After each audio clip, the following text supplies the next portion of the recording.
This game, man. This game. What are you gonna do? Welcome back to Book of Shadows. Wait, Miss Yui, you've got the wrong person. It seems like I wasn't getting through to her at all.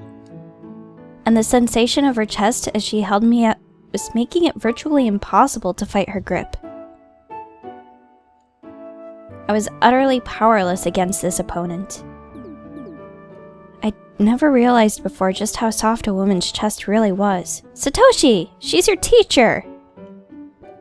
God, am I that weak-willed? I had to remind myself that Miss Yui had me confused with someone else. Mustering all the strength I could, I gripped her arms and tried to pry them off me. But she was a lot stronger than I'd anticipated, and wouldn't let me get away. Well, I mean, I guess sort of your senses are okay. I was so scared, Tsukasa. So scared. Oh, she's crying and everything. Scared? I never thought you'd actually come. As she squeezed me tightly, I felt as though my upper body might collapse under the pressure of her softest parts. Yeah, Satoshi. Yep. That's exactly what your brain, I guess, what your brain meant to say. I was blushing uncontrollably. Miss Yui, please let go! No, I won't! Come on, Miss Yui! I struggled to wriggle free, but Miss Yui only grabbed me tighter. Our bodies were getting more and more intertwined. And every time I squirmed, Miss Yui would just pull me in even closer.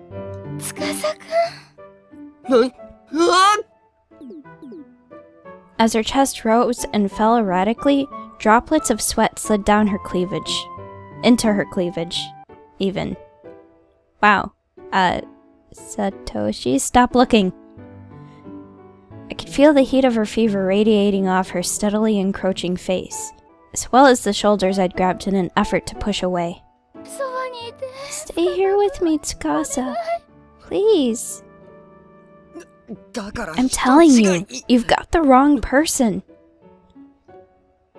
Questions were swirling around in my head. Why was Miss Yui crying? And who was this Tsukasa person? But I was most concerned from the state of her pajamas, which had become even more disheveled during our struggle. Miss Yui, your pajamas! Your pants! Huh? They're sliding down!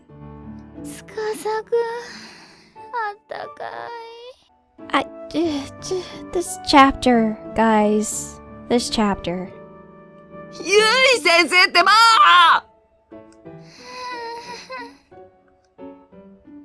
Realizing that not a single word was getting through to her, I sighed resignedly. I'd taken care of Yuka any number of times when she caught a cold and drawn a fever, but I don't recall it ever getting this bad. Miss Yui was usually calm, collected, and rational. Who would ever have imagined that a fever could leave her so thoroughly discombobulated? Miss Yui, seriously, pull yourself together. I put more strength into my resistance, and finally, her arms relaxed just the tiniest bit. But her expression changed drastically. Oh, please. Miss Yui? I'm Satoshi Mochida. Not this suit. Please don't go. Please. Miss Yui was acting like a spoiled child. Slipping out of the shoes I'd still been wearing, I again drew close to her sprawled out form. There was no way I could just leave her here like this. I sure hope none of this seems too sketchy after your fever breaks. Miss Yui let out a lethargic groan, perhaps in response to my quiet murmurings. At my wit's end, I grabbed hold of her and did my best to carry her into the back room. Gently wheeling her over to her unfurled futon, I then carefully laid her down, making sure I didn't drop her in the process. And then there was the matter of rebuttoning those pesky pajamas again. I hesitantly pulled up her pajama bottoms and brushed away the stray hairs that were plastered to her brow with sweat. I'd done my best to avoid seeing anything I shouldn't, but I am a guy, so my heart was pounding the whole time. Miss Yui's pajamas were soaked through with sweat. She really might have been better off with a change of clothes altogether. But no, that would have been going way too far. I wish I could find a towel or something, so I could at least wipe away some of that moisture. Huh? Noticing a convenience store bag carelessly tossed to the floor, I glanced inside. Hey, she already bought cold packs. Why wasn't she using them? Jeez. Well, when you have a fever that bad, you kind of need someone to either take care of you or just wait it out. Miss Yui, this might be a little cold, but bear with me, okay?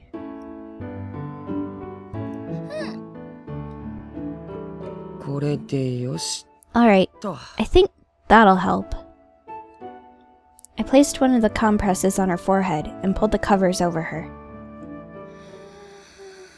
I don't think you're supposed to be under a blanket when you have a fever that bad, but I mean, I've done it too, so... And I lived. But don't take that as medical advice. Miss Yui appeared almost instantly relieved. She exhaled contentedly, and her breathing became more relaxed. Finally, she was asleep.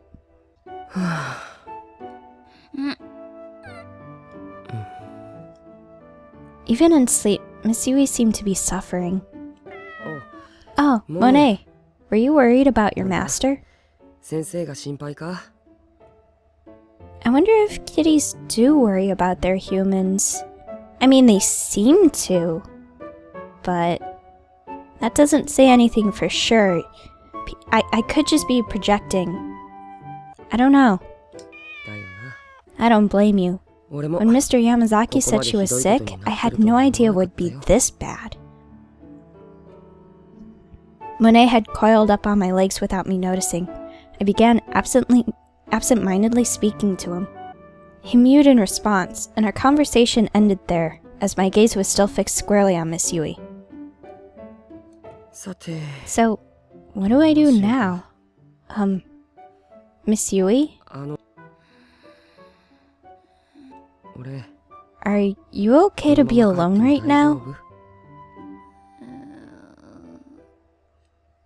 She wasn't in any condition to respond, but Miss Yui's hand had slipped out from under the futon and was gently grasping my pant leg. Hey.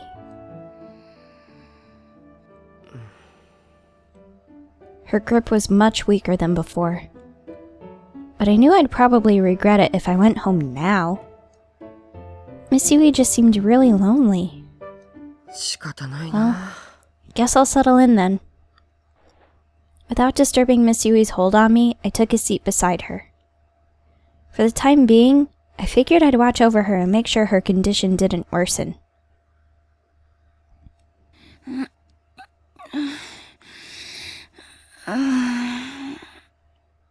Occasionally, Miss Yui's breathing would become ragged, and she'd furrow her brow.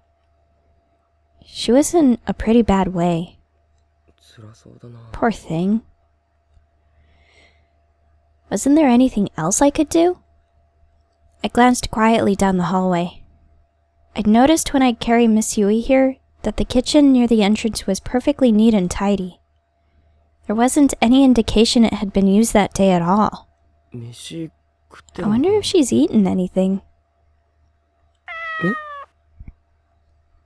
Monet's gaze shifted suddenly. I followed it and saw pet bowls laid out in the corner of the room. One dish was filled to the brim with water, and the other was piled high with dry cat food. I see someone's eating well around here, huh? Again, that is so me. Don't care about myself, take care of my cat. Oh god, I'm a crazy cat lady, aren't I?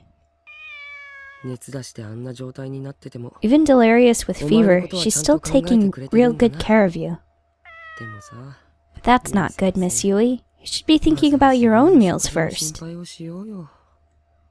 shook my head at the whole situation, then glanced down at Monet, who was tilting his head as if trying to understand me.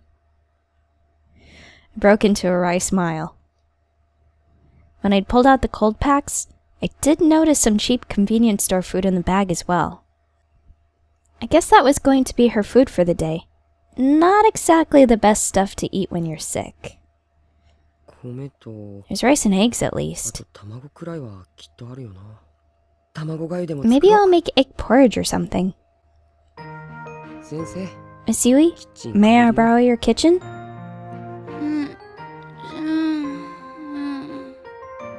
That is close enough to a yes. Her face was bright red, and her half-pained, half-contented noises provided me with no clear-cut answer to my question. Don't think I'm going to get much out of her. How about you, Monet? Do I have your permission to use the kitchen? Excellent. Thank you. Monet's cries helped assuage my guilt over entering a woman's apartment and borrowing her kitchen. Not that I had any reason to feel guilty. I don't think, anyway. I mean, circumstances were what they were. Still, I had this nagging sense that I should have somehow felt bad about what I was doing. Excuse me, please, Miss Yui. I'm going to need to get up. One by one, I gently peeled off each of the fingers latched onto my pant leg. The expression on her face changed as I was doing so, from contented rest to mild annoyance, but there was nothing to indicate that she might wake up. Alright then, let's see what we can do, shall we? As I stood up, Monet mewed happily and began tagging along at my heels. Miss Yui, now resting by herself in the bedroom, let out a sudden sneeze. And so begins.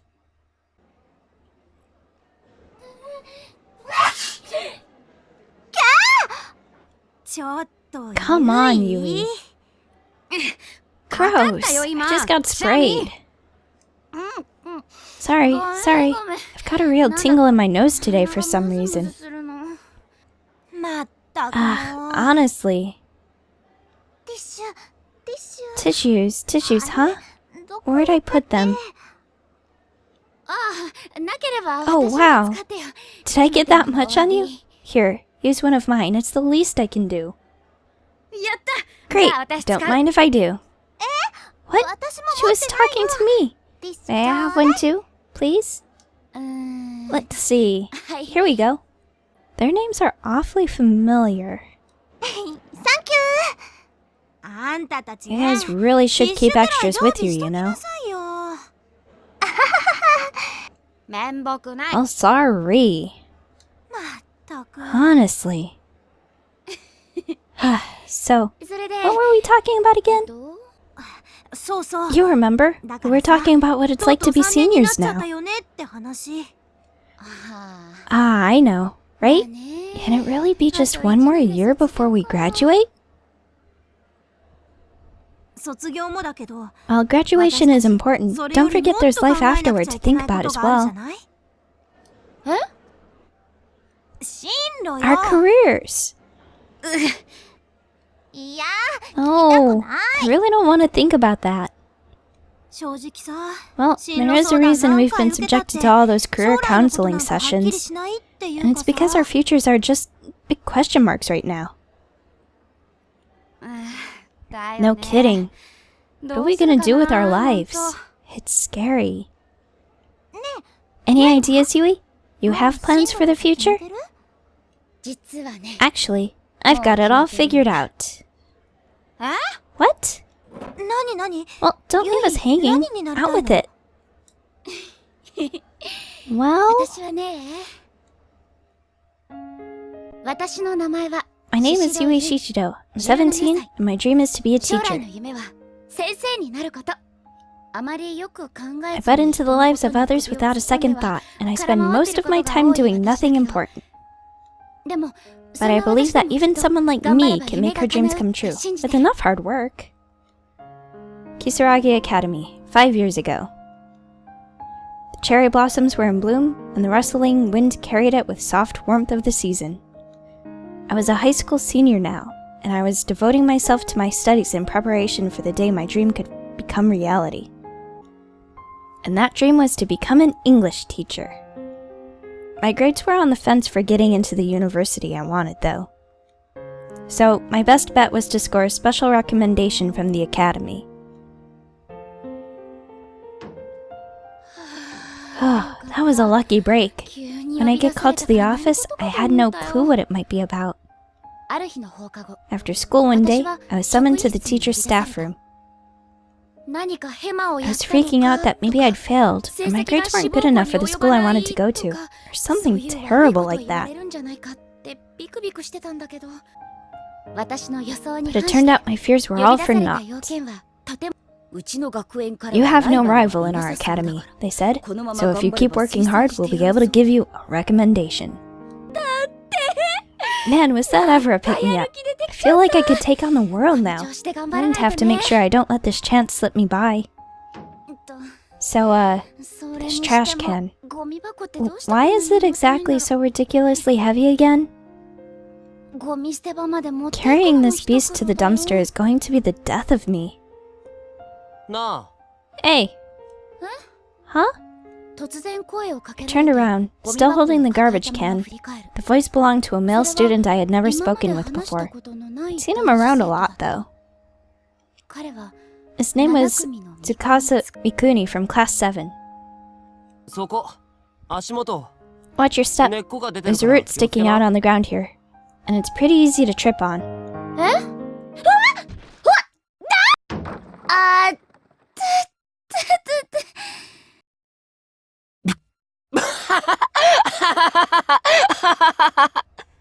He tried to warn you. Hey, what's the big idea laughing at someone else's misfortune? Well, it's not funny. Shouldn't you be asking if I'm okay or something? My bad. Oh, you don't have to help clean up. You'll get your hands dirty. Don't worry about it. It's the least I could do after laughing at like that. Well, thanks. No problem. That should be everything, right? Yeah, looks like it. Cool. Let's go then. Go where? I remember it well, even now. This was my first time talking with Tsukasa, and he left a strong first impression on me. That's really kind of you. Isn't it heavy, though? Not especially. I am the one assigned to take it. Maybe I should... It's fine, really. There, everything in its place. Thank you so much. You are a huge help. Catch you around. Hey, hold up. Huh? I feel like I should do something nice for you in return. Don't worry about it. Your thanks is plenty. Look, just wait there a second, okay?